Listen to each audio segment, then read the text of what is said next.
don't think any of us thought we'd end up where we are now. And in fact, when we're talking about second and third waves, we'd hope to see some form of recovery.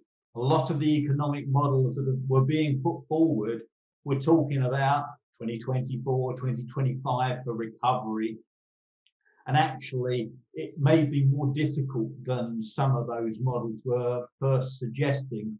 The one really important thing for our community is that we could be at the vanguard of helping that. How vital, rather, is the whole restart recovery? How has that become with the current global and economic models for aviation? Because we've got two big issues in our hands at the moment, which is Brexit and COVID. Which one of you brilliant minds is going to take that question? Well, I think I'll dive in there to help out Liz.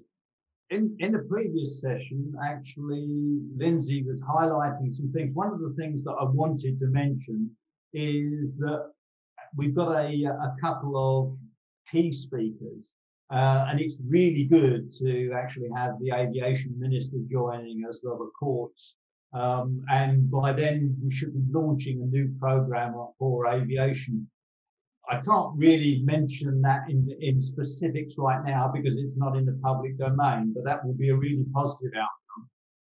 We've also got the new chair of the CAA, Sir Stephen Hillier, who's really a breath of fresh air, and there's going to be some good things that he'll be talking about in terms of what we're doing. So that links in very much to restart and recovery, because I don't think any of us thought we'd end up where we are now.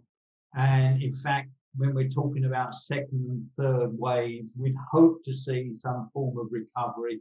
A lot of the economic models that were being put forward were talking about 2024, 2025 for recovery. And actually, it may be more difficult than some of those models were first suggesting. The one really important thing for our community is that we could be at the vanguard of helping that and pushing forward with ad hoc rather than scheduled maintenance might be the way forward.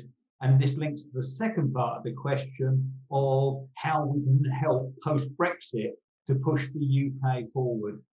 So that whole aspect of restart and recovery, getting in close to understand what we can do with corridors, testing and COVID. A couple of us have been working really closely about what we might be able to do when things start to open up again. And I'm absolutely convinced that we'll have a way forward for that. So that's extremely positive for us. If we look at other things post-Brexit, a lot of us didn't expect to be facing so many traumas with the permitting process for flying back into Europe. We sort of assumed that third and fourth freedoms would be part of the basic Chicago Convention, or whichever convention we tend to point towards, depending on which member state you are. However, it's been a bit more complex than that, and we've even struggled with some third and fourth stuff.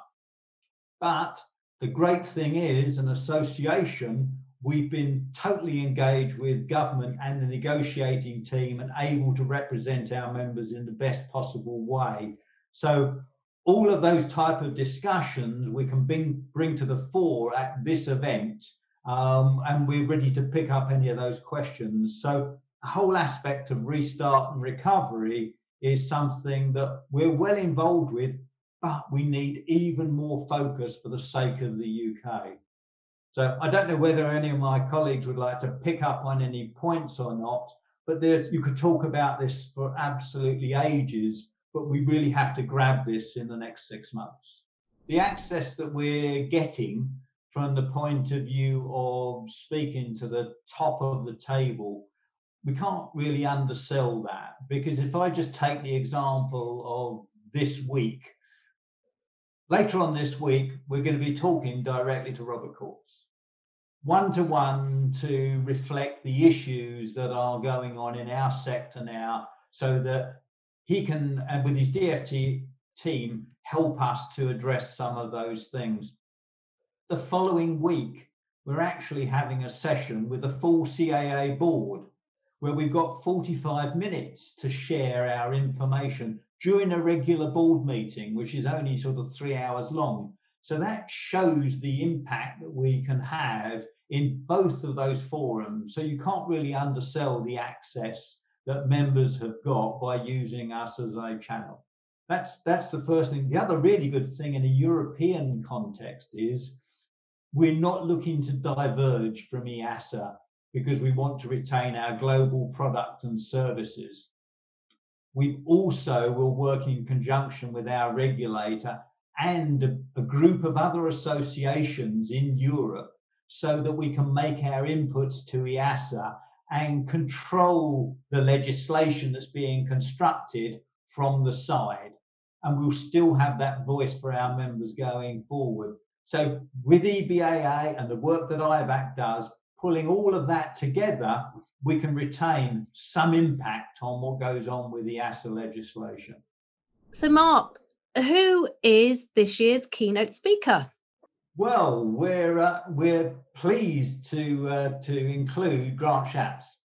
And you know that he's had a lot of involvement with what's gone on through the red tape challenge when he was sitting outside with all of his other activities. And now he holds the full trade set in terms of aviation and transport.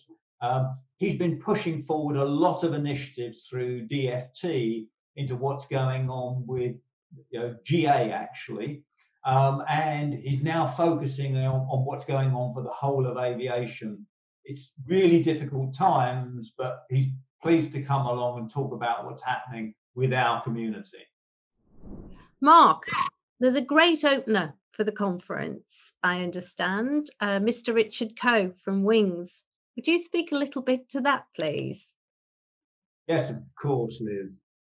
We're fortunate to have Richard giving us an update. But for those who may not be seeing it, we're sharing the weekly data in terms of the performance of our community with the members. What Richard is going to do is to give us two parts to it, really. He's going to show what's currently happening. And we've seen those regular sort of performance issues in terms of airports, traffic flow in the UK, traffic flow in Europe. He's also going to be looking at what the economic models are going forward. And that's interesting because that's been evolving over the last sort of 9 months or so and has taken on slightly different shapes.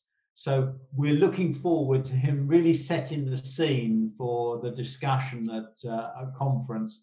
And one thing for sure, you don't get bored with Richard making presentations to you. He's the only one I know who can put up lots of slides and still keep people interested. So really good content. It's fantastic, and I'm really looking forward to it. I do agree. Richard can make data very appealing and compelling. Come along to the AGM on March the 4th. Register at bbga.aero. Mark, why should people come? Well, we want you to come from all over the world if we possibly can. Make sure that your voice is heard so we can represent your position to both government and regulators.